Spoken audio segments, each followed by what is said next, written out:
successful. We need resources. Of course, we are coming to occupy. They will not believe.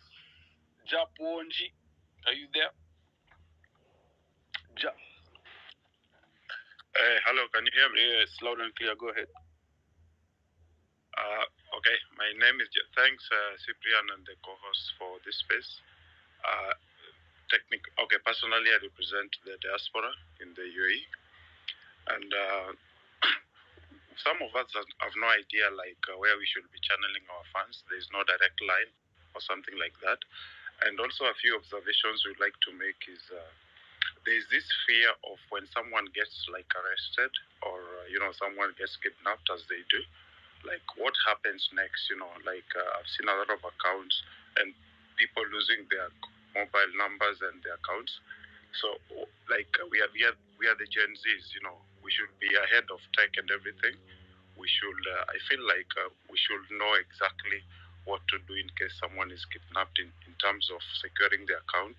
And also, if we could have someone on the ground during protests inside the media who will be capturing all those moments, so we can actually use those real time, videos or photos, in case the government says that, they have no proof or anything when someone is shot, or because going to the media and getting the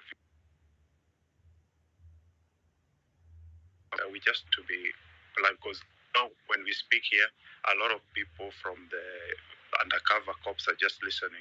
That's a must. But my other worry is how do we infiltrate them? Because we're going to organize Nane Nane, which is a big thing. Apart from our funding from the diaspora, we would like to see it succeed. Based on the fact that some logistics that you're not talking about. I know a lot of people have spoken. They fear going to the streets from Nairobi because of being like the small wigs. The small wigs are they are not being identified by the big wigs. So is there a way that you can educate, apart from the civic education you're doing on the ground? Is there a way that you can educate people how to take care of the account, two-factor login in X?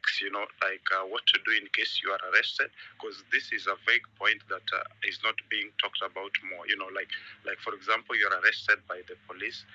What's the procedure? What happens next? You're kidnapped. You're taken to an unknown place.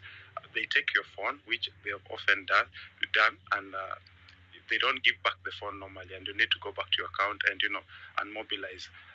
My last point is that yesterday someone spoke in one of the spaces in Mombasa, saying that it seems like the process is being hijacked by the president or by the political class.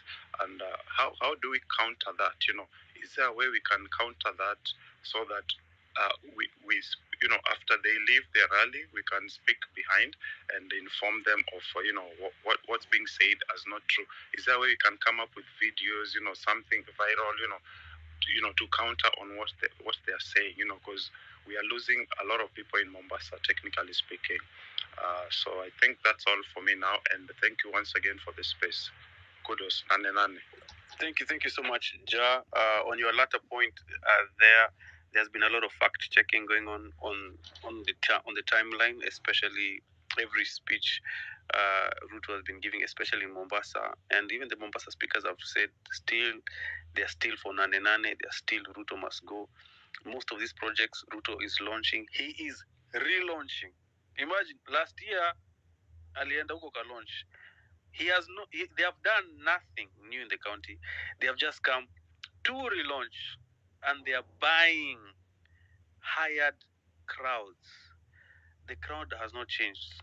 You can't buy his game is up. His time is up to major utapelia Ruto and this regime, and that's why civic education has to be pushed downstream to the village, to our cousins, to our brothers, to our sisters, to everyone ambayo ushago, so they can know this new mindset and this new Kenya that we're fighting for. But you're bringing in awesome points, but the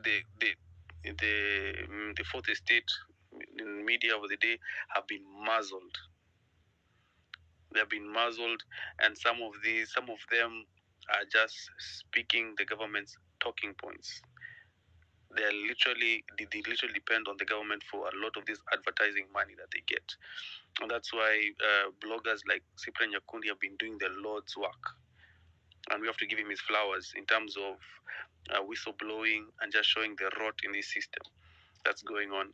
But we are doing our best wherever we can, and that's why we're calling upon each and everyone under the sound of my voice that do your part for Kenya. This is your country. We only have this country.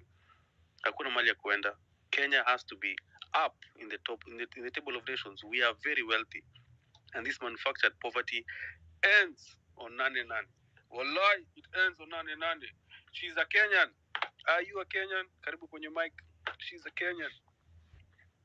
Hello, good morning.